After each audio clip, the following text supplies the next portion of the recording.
jaalala fakkeessee onnee kiyyaate.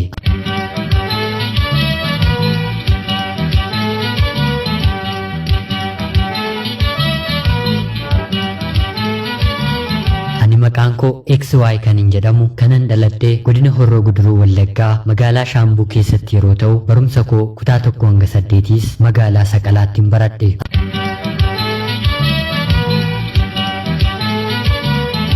Anis fedhii kootiin barumsa addaan kuteen biyya alaa deemu malee jedheen maatii koo waan rakkiseef maatiin kiyyas fedhii koo naa guutanii anis biyya hambaatti ni male. Biyya yeroon turetti barumsa kiyya hordofuu malee waa'ee jaalalaa yookiin hiriyaa qabachuu waan tokko waan hin beekun turre. Haa ta'uutii biyya hambaa ergan deemee booddee karaa toora miidiyaa hawaasummaa karaa feesbuukii mucaa magaala bifa isaan akka nama hawwatu tokko waliin hariiroo keessa seenne. Mucaan kun haalli dubbii isaa nama jireenya fuulduraaf kaayyoo guddaa qabu fakkaata. Baay'ees akka na jaallatu natti hima. Ogummaan jecha afaan isaatii soqamtee lafan buutu. Yeroo fuulduratti karoorsu nama har'arra taa'ee waggaa 15 hanga 20tti jiraachaa jiru fakkaata. Haaluma kanaan anis innis jaalala keessa seennee yeroon an onlaayinii irraa sadhabu mataatu na dhukkuba. Innis yoo na dhabe nagaa hin argatu. Maatii koof dur torbeetti si'a 2-3 kanan bilbiluufi ture ergan isaan hiriyyummaa qabadhee maatii koof dhiiseen bilbila qarshii kootti guuteen hiriyaa koof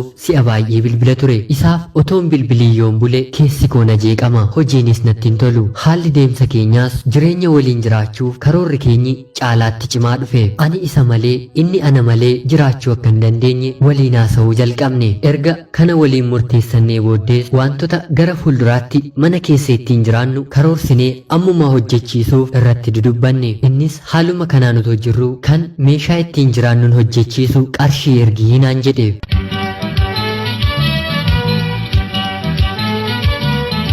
Anis keessa kootti wanti kun jireenya koo fuulduraatti waanuma naaf hin hafne dheedeen tole jedheen hanguma inni qarshii na gaafate maqaa isaatiin hin erge. Ani jaalala qulqulluu onnee dhugaadhaan waanan jaalladheef hin nagana yookiin yaada isaan jijjiireedheen homaa waa tokko shakkiin hin beeku. Jaalachuun koo lafa kanarratti inni ana nama jalqabaadha. Hiriyoonni koo bara kana jaalala qarshii malee jaalalli dhugaan hin jiru yeroo isaan naan jedhan jaalattaniin beektaniin jedhaani. Akkuman qarshii ergeefiin haalli isaa guutummaa guutuutti natti jijjiirame. Imo WhatsAppii fi Facebook isaa irratti suuraawwan shamarran garaagaraa maxxanfachuu jalqabe. Anis suuraawwan kunneen kan eenyuutii jedheen yeroon isa gaafadhu gaafii kan obboleettii koo gaafii intala daadaa koo jedhee na goyyomsuu jalqabe. Ani ammas dhuguma se'een suuraan kun kan fira isaa ta'een laphee kootti namane. Nama biraas anarratti jaallata jedheen guyyaa tokko homaa shakkeenis hin beeku. Haa ta'u malee garuu dhugaan ni qallatti malee hin cittu.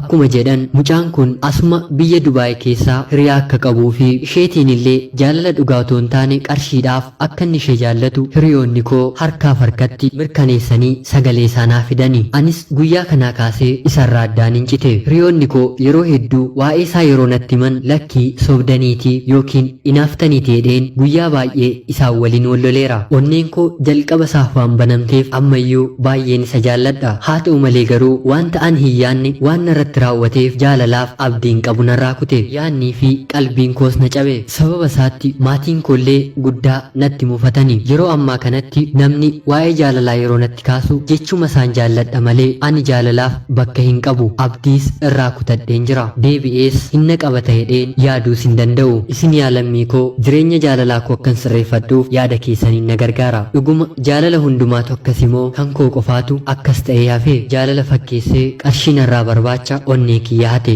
XY Saawud Arabiyaarraa nagaatti. Anarraa mantoota makaakoo anarraa mantoota makaakoo kageetti gaafachuu warra koo beelu. Ashama akkam jirtu kabajamtootaaf hordoftoota qophii Oromiyaa 24 nagaaf jaalalli tokkummaan bakka jirtan hundumaatti hunduma keessaniif yaa ta'echa guyyaa irraa xalayaa obboleettiin keenya maqaa ishee ibsachuun barbaanne nuuf ergitee isiniif dubbiseen hin ka'a. Obboleettii keenya Saawud Arabiyaa irraa xalayaa kana nuuf erguu keef guddaa galatoomisiin jecha kabajamtootaaf hordoftoonni qophii Oromiyaa 24 illee haala isheen yaada nu gaafatteen komentii jalatti yaada keessan qooddanii fi kabajaan isiniin gaafadha. Egaan akkuma xalayaa armaan duraa irratti argitan caan kun obboleettii keenya kana waliin jaalala cimaa keessa erga seenanii booddee qarshii inni gaafatee qarshii sana erga fudhatee booddee guutummaa guutuutti itti jijjiiramee jira. Jaalalli jalqabaa hedduus nama miidha. Guutummaa guutuutti dhugaa jedhamee waan fudhatamuuf namni kanaan dura dursee jaallate faayidaadhaaf yookiin akkuma obboleettiin keenya jette qarshiidhaaf nutti siquu ni danda'a. Yeroo kanatti lapheen onnee jaalala dhugaa barbaadu sirriitti isa dhugumaan ni miidhama. Miidhaansaa kunillee yerootiin kan daanga'u ta'uu baatee dhiyoota yookiin waggoota dheeraadhaaf wantoota jireenya keenya gara fuulduraa qajeelchan irratti gara biraa irratti illee akka nuti abdii kutannu ni taasisa. Kan obboleettii keenya mudates kanuma. Jalqaba irratti namni isin jaallatu yookiin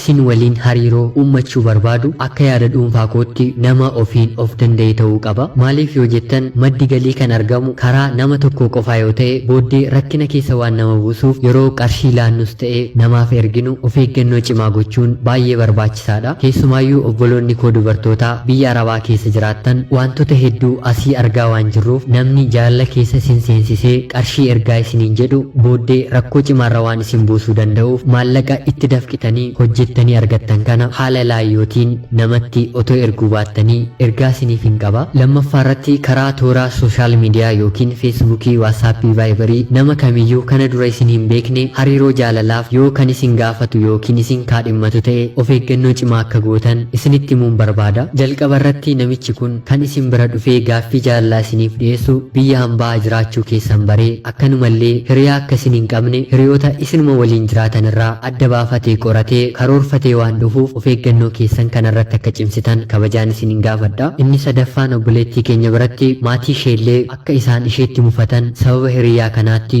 obboleettiin keenya nuuf kaastee jirti. Kun immoo kan inni ta'uu danda'e sababa yeroo hedduu maatii isheef dhiistee hiriyaa ishee kanaatiif bilbila bilbiltudha. Otoo dandeessanii nama jaallattan yookiin ittiin of amantanii ta'e isin biyya hambaa jiraattanii inni immoo as biyya keessa kan jiraatu yoo ta'e hinumaa otoo danda'amee maatii keessan waliin wal beeksistanii maallaqas ta'e wantoota gara biraa ergitanii fi karaa maatii keessanii dursa otoo raawwattanii isaaf illee achiin akka ga'u otoo gootanii kun filannoo amanamaa fi hiriyaan keessan ija hawaasaa maatii keessan jalaa akka hin baane waan godhuuf amantummaa keessan daran kan itti cimsudha.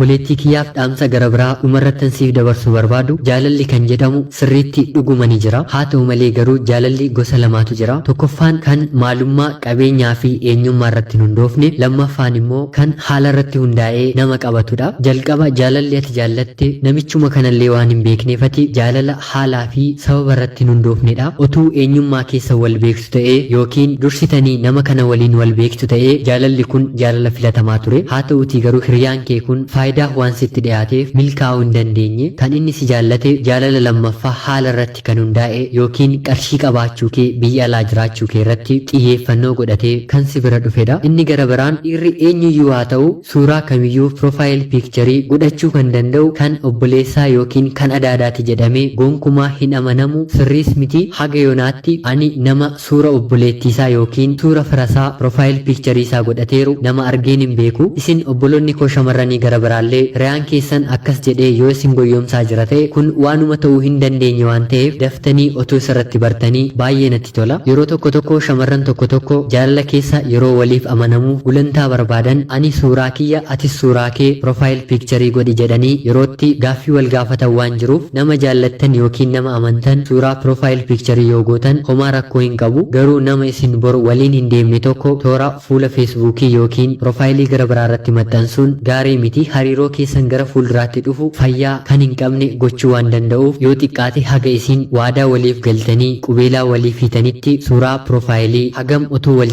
jaallattaniyyuu waliif piroofaayilii keessan irratti kaawwachuu baattanii gaarii kan ta'u natti fakkaata. Maaliif jaalalli yeroo tokko tokko haalaa fi fageenya irratti waan hundaa'uu danda'uuf miironni duubatti nama deebisuu danda'an yeroo yerootiin qorumsa ta'uu waan nu danda'uuf qorumsa sana kan darbuu fi darbuu hin dandeenye immoo muraasa waan ta'eef kana irratti xiyyeeffannoo akka laattan asumaan kabajaan isin gaafadha. Egaan kabajamtootaaf hordoftoonni qophii Oromiyaa 24 illee yaada obboleettii keenya jajjabeessuu fi jireenya ishee gara fuulduraa irratti jaalala sirrii horattee hiriyaa gaarii fi maatii gaarii akka dhaabbattu akka gorsitaniini kabajaan isin gaafachaa. Atis obboleettiin keenya yaada wanti sammuun keessatti himuu fi yaada kana walitti qabadduuti murtee mataa kee erga murteeffattee booddee hariiroo jaalalaa borsi eeggatuuf sammuu kee banaa akka gootu asumaan kabajaan isin gaafadha. Haga yoonaatti waan na dhaggeeffachaa turtaniif guddaa galatoomaan siniin jedha. Qophii keenya guyyaa guyyaa har'aatti akka irraa barattanii fi itti bashannantan homaa shakkii tokko hin qabu. Namoonni chaanaalii keenyaaf haaraa taatan anaa dhufsiniin jecha Oromiyaa 24 guyyaa guyyaatiin seenaawwan jaalalaa fi xalayaa jireenyaa nama bashannansiisuuf barsiisuu danda'an isiniif qabattee waan dhiyaattuuf isinillee sabskiraayib gochuun maatii keenya taatanii xalayaa jaalalaa yookiin seenaa jireenyaa nama barsiisuuf bashannansiisuu danda'u karaa lakkoofsa bilbilaa keenya kalaa teelegiraamii koomentii jalqabaa irratti argamuun nu qunnamtanii nuuf erguu ni dandeessu jecha laayikii fi sheer gochuun deeggarsi keessan ammayyuu itti nuuf faafufu qopheessuuf qindeessuun kan isin waliin ture an gammachiista shoomeeti. Qophii gara biraatiin bor hanga walitti deebinutti nagaan turaa isiniin jecha bakka jirtanii fi addunyaa jirtan hundumaatti rabbii fayyaaf nagaa isiniif haa laatu addunyaa keenyaafis dhiifama isaa deebisu jecha qophii gara biraatiin hanga walitti deebinutti nagaan turaa horaa bulaa.